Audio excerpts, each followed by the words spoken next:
Lads, what's going on? Sombra del Piso back once again with yet another video. Of course, we know from the title what this is. It's a peruse the news with Sombra, the captain of the cruise, perhaps the Lord of the Fools, the perpetuator of the blues, and one that is already preordained to lose, but divine information glue. Nice. So today we're gonna have, as we usually do in these peruse the news videos, we basically analyze 3 articles that of our choosing, and we just talk about them. So guys, like, comment, subscribe, and let's read our first article. So the first article is from the Days magazine. It's some British magazine. Of course, you know me, Sombra, I love my British news sources just because they just are so rich with data and information, right? So we're gonna check out Dazed. This one is interesting, right? I think it has a lot to do with a video that I dropped previously. The title of this article, right, is How Emma Spector Wrote the Ultimate Anti-Diet Book. In her debut memoir, the Vogue writer unpicks social pressures around disordered eating and explores how she learned how to stop restricting herself. Okay, so this is interesting. Of course, I read a couple of these articles before I'm gonna talk about them now, but this one is pretty interesting just because, first of all, let's see the picture of this woman. And she's a proponent of anti-diet. Okay, listen, I'm all for, I can only imagine what she's gonna talk about. Of course, there are societal pressures, right? Basically telling us, this is how you should eat, this is how you should look, and this is how you shouldn't look, and this is how you shouldn't eat, this is what you should do and shouldn't do. We basically talk about that on the channel, right? Of course, in our own words. But there are the absolute other ends that we also should not go to. There's a nice sweet middle spot. If you know me, I'm interested in diet, I'm interested in physical exercise, but the absolute opposite of that would be, just a complete nonchalance about your body weight and what you ingest. And I just think that that's completely unhealthy. Worse than probably fine-tuning every single aspect of your diet and your form, your physical form. Let's get into it. Just past the halfway mark of Emma Spector's debut memoir, More Please, on food, fat, binging, longing, and the lust for enough. She recalls a period when she was finally allowed herself to break free from all the rules around food that she set herself. I never use butter or white bread or Parmesan or any of the carbs or high-fat items I associated with the dishes I crave the most, she writes. Today, every time I cook a truly satisfying meal, I send a silent message to my younger self across space and time. One day you will cook with butter and it won't feel like such a big deal. So I don't know, I get her, to be honest. There are some individuals, again, a minority of individuals, a small amount, that really are caring about the fine-tuning of their diet and every aspect on how they treat themselves, right? And I think that's a little unhealthy and it's a little neurotic to some degree. You have to allow yourself liberty of doing certain things. Candy is in the world, it's not good for you, but it's tasty, so you can have it occasionally. Ice cream is in the world. Ice cream is not good for you, but it's there and it's tasty. Have some, it's okay. Look at me, like me, 203, 204 pounds. I'm in the gym a lot, but I also, I care about my diet a lot. But on the opposite end, I allow myself to have some ice cream every now and then. I've never treated my diets or just the habits that I have as something that I should be completely anal about, right? Because life is life. You can do whatever you want. I don't know. Again, we have a specific person talking to a specific audience that practices specific habits that are completely detrimental, i.e. the minority, talking to the minority about silly habits that no one will indulge in. Let's go. The things you're exposed to when you're a young person live in your mind and don't go away, says Spector. Speaking about how fat phobia and homophobia can inform each other. I just think when fat phobia is so rampant in everything from fashion to politics to healthcare, it's really hard to get a conception of yourself and your body that isn't at least a little informed by that. And it's so easy when you're a young queer kid, oh boy. So she's using this as a Trojan horse to tell us all about her sexual orientation, her life, and all these silly things. Let's read some more. As a young queer kid or a young fat kid or any kid that doesn't necessarily fit the mold to feel like it's my fault, I'm doing something wrong. Okay, so again, this is my point. My point, guys. There's a fat phobia, right? True, there's homophobia. There's even black phobia, right? Because that's a thing too. But that's because of a lot of things that are perpetuated in our society, in our general narratives that are pushed. Not saying that validates that behavior, but I'm just saying that's the reason why these things are run rampant. For certain things like race, being against race or certain races, I think that's kind of silly just because that, that's something that we inherently are born with and we can't change those things. And that is by no means indicative of our behavior, our habits, our mental activities, our mental proclivities, all that stuff. The thing is with fat phobia, right? If you are the long, the tall, the short, the majority of the individuals in the US are overweight, are obese. What does that mean? What is the objective analysis of that status? That means that you are unhealthy. You are more at risk of diabetes. You are more at risk for catching a stroke and all the maladies that come about from partaking in that type of behavior to consistently indulge and consume way more than you're supposed to. I don't think that fat phobia should exist, but at the end of the day, I do think that that shouldn't be celebrated. I don't think we have this body positivity thing going on where it's okay to be fat, it's okay to be overweight and obese. And I say that's completely dumb and completely idiotic for the direction of our country, of the world. If you are fat, you are overweight, you need to stop being fat. You need to go to the gym. You need to eat healthy because you are not only being a risk to yourself, you are becoming indirectly a risk to other individuals that are trying to find their personal identities, right? How to eat, how to, take care of themselves the wrong way. We have books like this, again, talking to the minority of people or trying to reach the majority of trying to push people to be fat. Like, come on, guys, this is silly. Why are we doing this? Why are we doing this? Let's keep going. There's a little bit of an interview going on between, I think, some representative of the Days magazine and Emma herself, the perpetuator of obesity. Okay, I Think More, Please is such a beautiful title for a memoir. Can you tell me how you came to it? So she says, Emma, the title arrived really early. I'm not usually good at those. My ideas for what news stories and features should be titled are often not it. I was more focused on it being like something a kid asked for without the sort of limitations that we set up around the concept of more. But my editor pointed out that it's also about wanting more from recovery and getting better in a way that feels big and full. Recovering by adding things into your life rather than taking things out. I agree to a certain extent, that type of behavior. I definitely agree. The representative, right, from Days Magazine asked, I was wondering if you had much interaction with diet books in your research. I'm aware that there are some really gonzo ones from the past few decades or so out there by people like Marianne Williamson, I heard of her, and Karl Lagerfeld, the late Karl Lagerfeld, who was the creative director was the creative director of Coco Chanel, but that died recently and was handed the house by Coco herself. Legendary individual, right? By the way, I've had more interaction than I can possibly say with diet culture and dieting. That was really the theme of my life for over a decade. But in terms of actual books, I haven't really. To me, any diet program that's oriented in radically changing the way you eat while not really changing your resources or your income or anything else just seems to be a little destined to fail. I'm hoping that I've written an anti-diet book. Look, listen, okay, right? I'm getting a little ticked now. I don't think that's true. I think that ultimately when you're dieting, right, when you're trying to be healthy, if you're trying to make a transition from if you were an obese, overweight person to something a form that's a little more healthy, right, and manageable. I think that you are removing things from your life. Therefore, it doesn't require you to make any more money, right? So if you're fat and you're not trying to be fat anymore, you are using less money, right? Because you're spending less because you're not buying as many things as you used to consume when you were, bigger. So with this person, right, this clearly overweight, obese person, as we saw in the picture in the beginning of the explanation of this article, basically this fat person that is trying to perpetuate this whole idea of being fine with being unhealthy. This is the anti-diet book. I do understand generally she's saying that we should not listen to our society's expectations of us, at which point I agree. But also, I don't think that she should do it in the format that she has done it.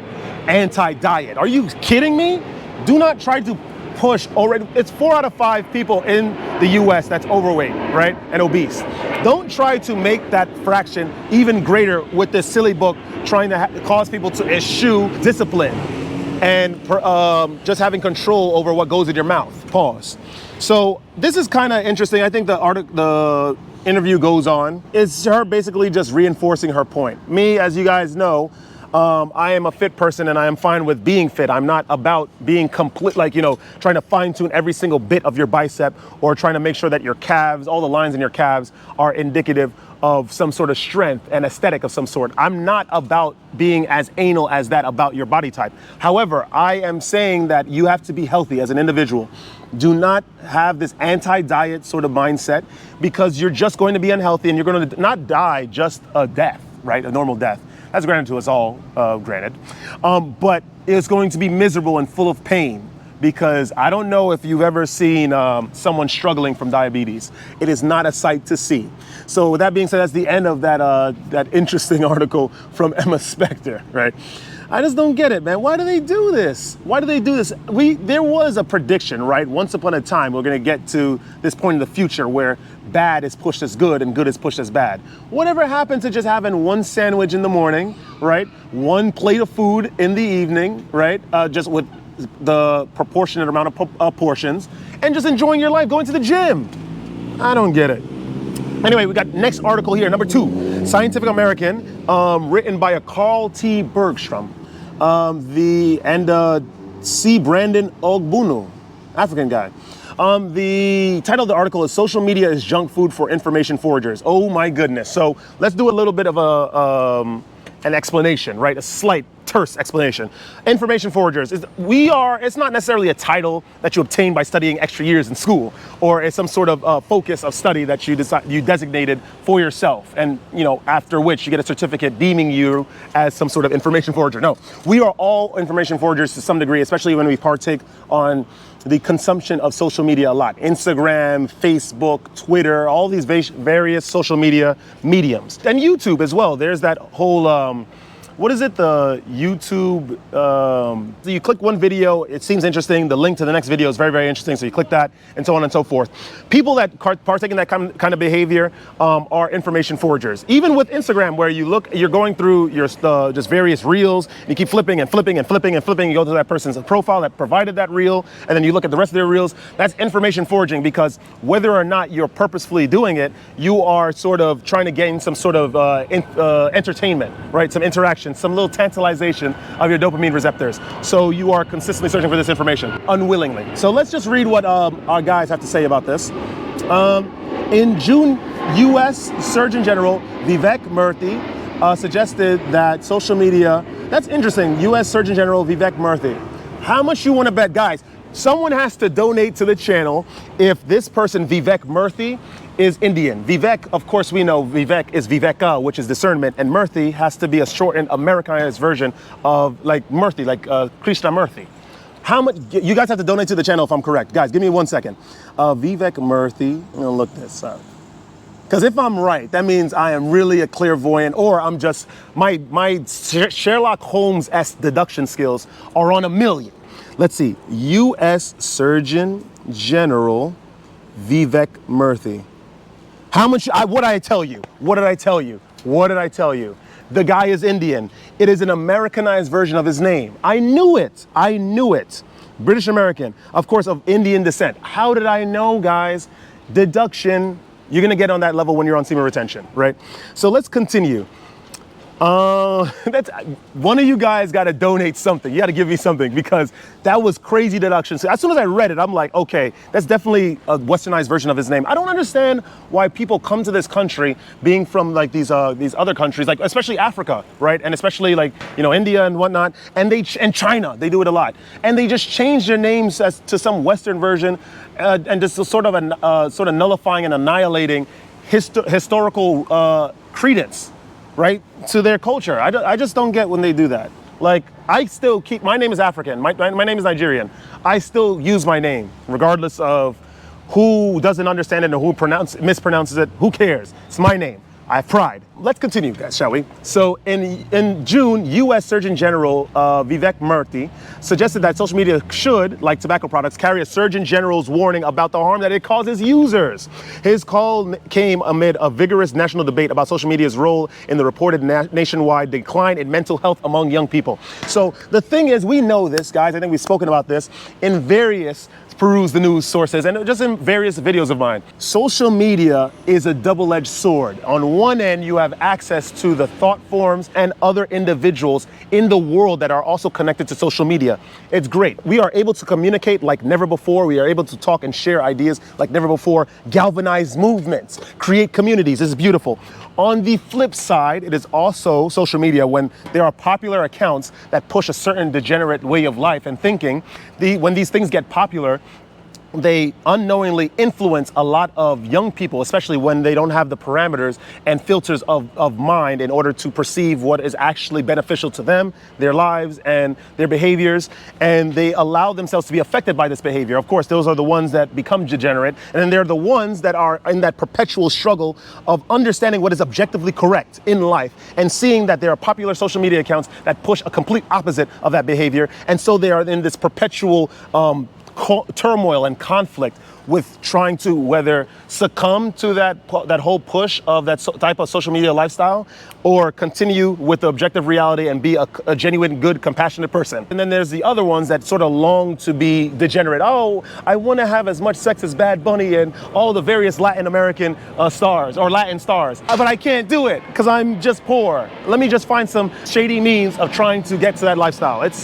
Social media is horrible, and I do agree with the Vivek Murthy about putting a Surgeon General's warning on it. Obviously, it's not going to do any difference because we're already in the mire of using these things. We've incorporated these things have become like artificial limbs, right? We've incorporated it in our various lives, incorporated it in the way we communicate with our friends. You go into any sort of club, right, at any day of the week, and you will see the majority of the people on their phones and not dancing and not communicating. Of course, it has to do a lot with Western cultures and values and whatnot, because a lot of us just don't talk to each other anymore. We're just on our phones consistently.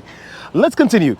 Many share Murthy's concern that social media platforms such as Instagram and TikTok pose threats to individual well-being, especially in youth, like I said, because they do not have the proper filters of mind in order to sort of dissect what is good for them and what is bad for them. And they just sort of take everything with it.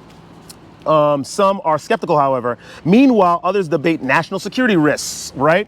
Regardless of who is right, we wouldn't be having this heated national conversation about appropriate responses to social media platforms if it were not for their appeal. Why are we so captivated by the social media experience? Because it's now part of our lives, right? I was alluding to how the West has become. Just in terms of just the interaction with individuals. I like doing live streams. I like hanging out. I like walking around, doing some stuff. And we don't get a lot of interactions, right? Because a lot of people are usually busy scrolling on TikTok and social media. These are older people too. They're not just young people, Gen Zers. They're older people that are older than me. They are just scrolling up and down and trying to, just get sucked up into that whole lifestyle instead of just having a natural experience, which is embedded with some sort of risk. Maybe risk of embarrassment because you might get ignored, or they might not answer affirmatively to you or not understand what you're saying, things like that. But it is genuine, it is beautiful, it is fruitful to maintaining mental health, equilibrium of mind. But people just, I don't know. You just are rather this false reality, like the Matrix, right? As biologists who have studied and used and studied social media for many years, we see an answer in the evolution history of our species. Over the past few millennia, humans have developed the technologies we need to fulfill our evolved desires. Of course, once upon a time we were hunting and gathering. Now we could put food. We don't need a hunt anymore. No one has to actually learn how to conduct CQC combat, to slice and dismember a bear, right? Slice up the bear and, cook it, or however they did back in the day. Now we can just basically pay for the product at the end of the product line, and we indirectly, funding and subsidizing and perpetuating the hunters on the other end of the supply line to continuously provide that food for us. Due to this, of course, it's not just the consumption of food that have evolved for us. It's just the way that we consume other things, how we have fun, what we find enjoyable. We allow ourselves to be swept up by what they tell us on how we should consume things. It's kind of nuts. Climate-controlled homes shelter us from wind, rain, and snow, right? Of course. At least here in the West, right? In other countries, it's not so prevalent. Medications relieve our aches and pains. Let's take Excedrin for our heads. Let's take painkillers and all that. Silly. By the way, I don't believe in medication. Do not take medication, guys. Seriously, they have a whole other onset of issues that will come about it. And of course, that sort of interdependence on it, the more you use it, because you get like a sort of cause and effect response. You have pain, you take the pill, and then you're fine again. It is a sort of negative feedback loop. In a world where calories were scarce, we evolved to desire foods rich in sugar and fat. Right now, we walk a daily gauntlet through junk food aisles and face an epidemic of opioid misuse. I just talked about this. Remember, we have so successfully mastered our environment that we poison ourselves with too much of a good thing, right? That is the issue, because the thing is, naturally, humans do not understand how to self-moderate. They do not understand the essentials of self-discipline, which is why semen retention is incredibly important. You see, if we allow ourselves to be swept by the tides of this world, if we allow ourselves to be told what to do, how to consume, who to talk to, how we should talk to that person, what we should wear, who are the people that we should hang out with, if we allow ourselves to be swept up by that, we will never actually, one, find true fulfillment, and two, we are going to be incredibly unhealthy and unwell, mentally and physically. What do we do? Stop listening to this silly information. Stop. Well, this article is actually very good. It brings to light a lot of things. But do not follow the things of this world. I am not a cynic. I am not a heretic. Guys, this is just obvious. Let's continue. Something similar is happening with information, right? We are, after all, a species of information foragers. So these guys are saying that we're naturally information foragers. I figured people just become that way, you know, if they're overly curious or they find themselves swept by the consistent autoplay option on YouTube and going through the subterranean caverns of YouTube. We spend our lives learning about our world and how to manipulate it. Perhaps that's the case, right? This whole idea, my channel, talking about semen retention, how to become ascended and not sort of be touched or affected by the negative things of the world or things in general, and you're just learning more about your environment.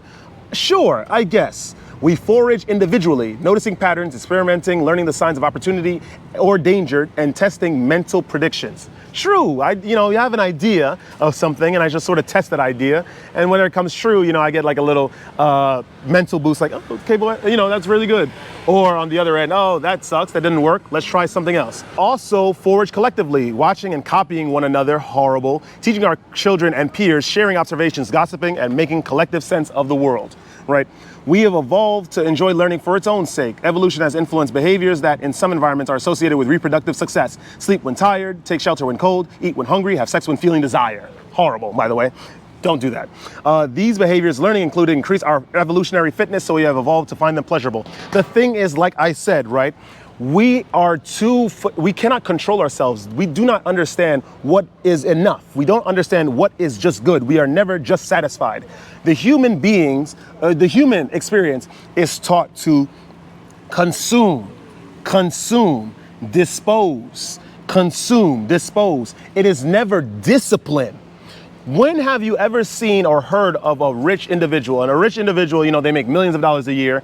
When have you heard of a rich individual humbly living in just some regular apartment, some affordable apartment, and eating, just moderating their eating patterns and not drinking excessively?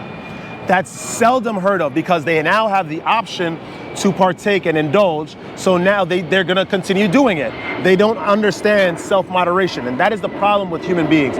What they're saying, I think, in this article is that we've evolved so much to our specific tastes. So now we're just trying to we find everything pleasurable, and we just don't know how to control ourselves. Because we forage for information collectively, changes in our individual behavior altered our shared understanding of the world. It's basically because we're a monkey see, monkey do type of species. When algorithms show us inflammatory material and highlight instances of conflict, for example, we may perceive society to be more polarized than it actually is. This not only generates stress and anxiety, but it also threatens our very principles of government. If we can be convinced that half of our fellow voters are irrational or evil, we lose faith in the concept of democracy.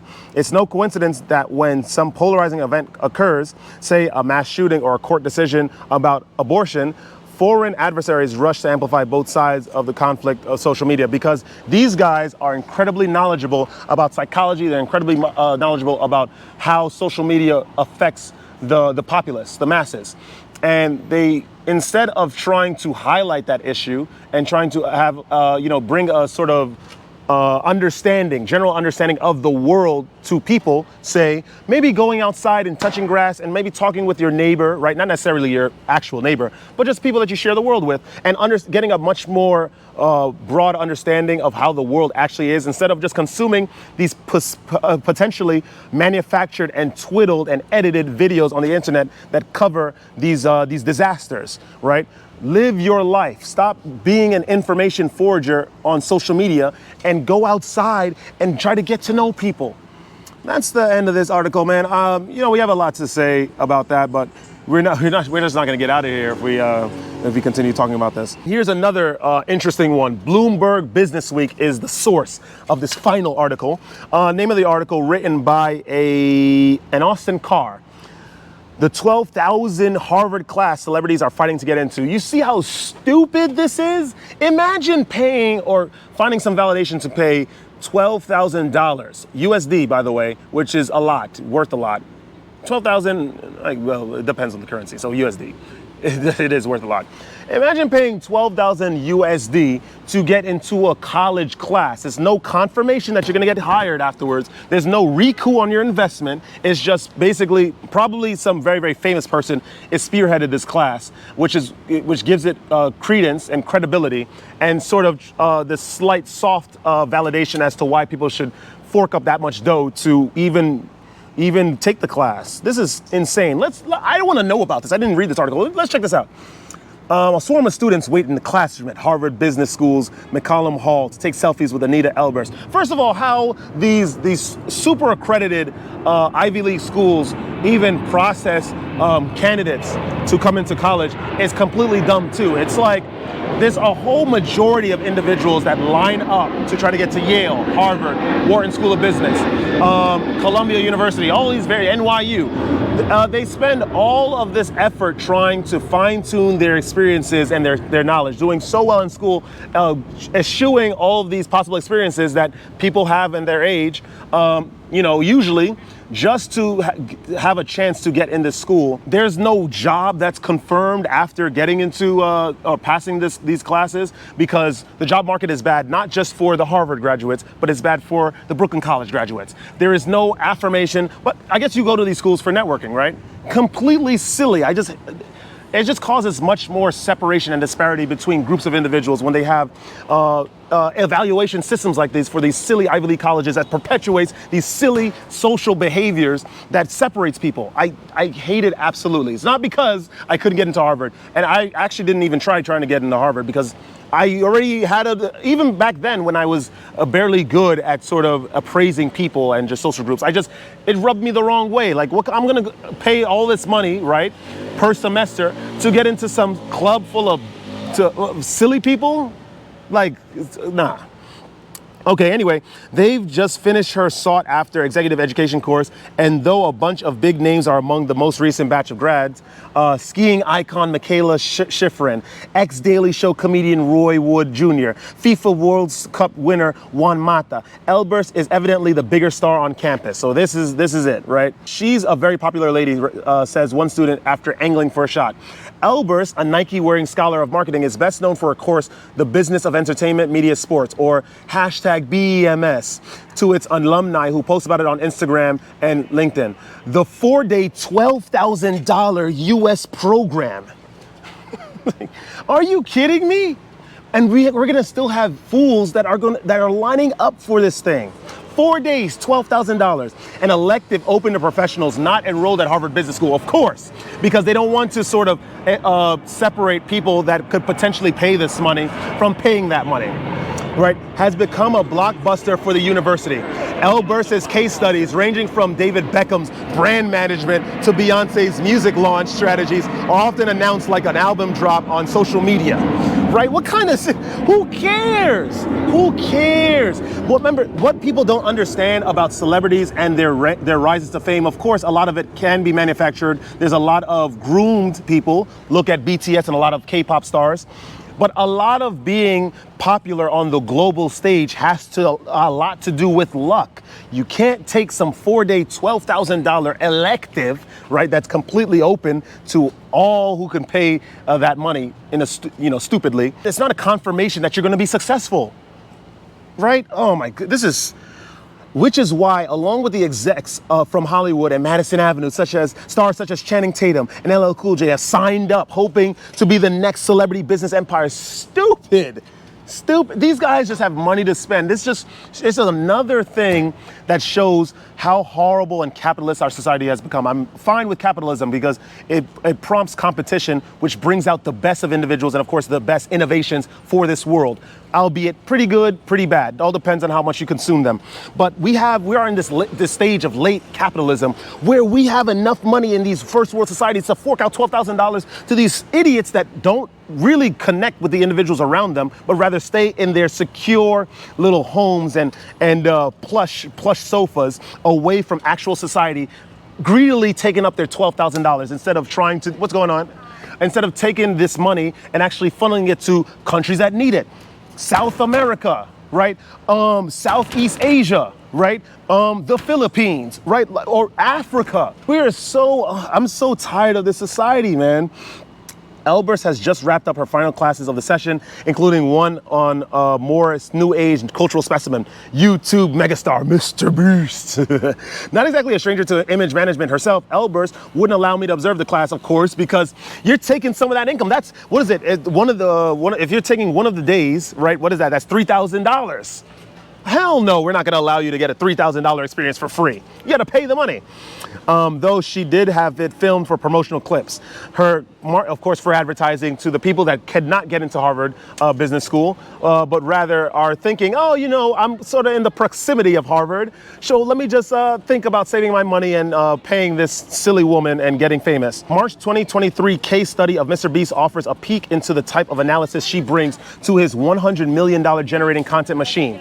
She covers his financials, mostly validates his virality as a business model worthy of what she calls the Harvard treatment. This is so silly. That is a complete isolate experience. Do not try to utilize luck, right, and perhaps some sort of clever marketing and business structure to your lesson and validation on why people should pay $12,000 for the silly class. And quotes his mom, Sue. "We are making it cool to take care of people," Sue said of her son's charitable efforts. Okay, so I'm not gonna read the rest of this because it's stupid. We already got the general idea of what this article is doing, what this woman is doing, and what you should not do after reading this article. $12,000 USD is a lot of money. You can travel with this money and get way more experience than 4 days, which is not just 24 hours of knowledge, right? So you're not even getting your full money's worth. It's probably 3 hours worth of classes, whatever.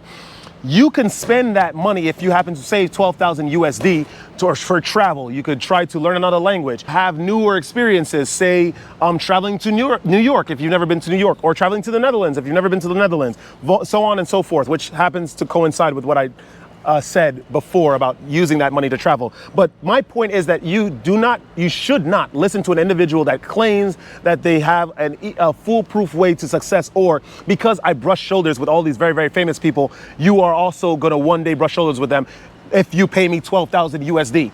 Do not listen to these false prophets, actually. They are actually false prophets. Instead, save your money, be smart. There is no such thing as glorious exponential, extravagant fame without even a modicum of hard work. You need to work hard, you need to concentrate, you need to be disciplined, and you could possibly get there, because in addition to putting in the hard work, there's also a factor of luck involved.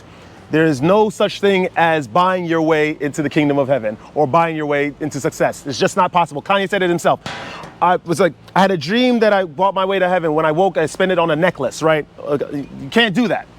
Kanye luckily had the money to spend it on probably some Van Cleef and Arpels necklace, but that's neither here or there. My point, guys, do not get fooled by these people, and save your $12,000 if you have it. And with that being said, that is all I have to say for this Peruse the News session with Somewhere That Piece. So if you like that kind of content, like, comment, and subscribe. Share the video with some peers. Don't let this world get you down, seriously. And if you happen to be a little discouraged about the things of the world, do not pay someone $12,000 to think that even if you do make it to fame, that your life is going to be exponentially better, because that's just simply not the case.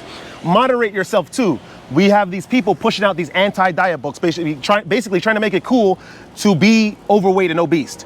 It will never be cool, right? Which is why I'm guessing fat phobia will consistently be a thing, especially more now than ever, because people that are taking that kind of behavior are seeing this body positivity thing, of course, in favor of being okay with being obese, being pushed and broadcasted to all annals of society. Just concentrate, guys, stay focused, and you're gonna be fine, right? And stay radiant. I shall see you guys in the next segment of Peruse the News.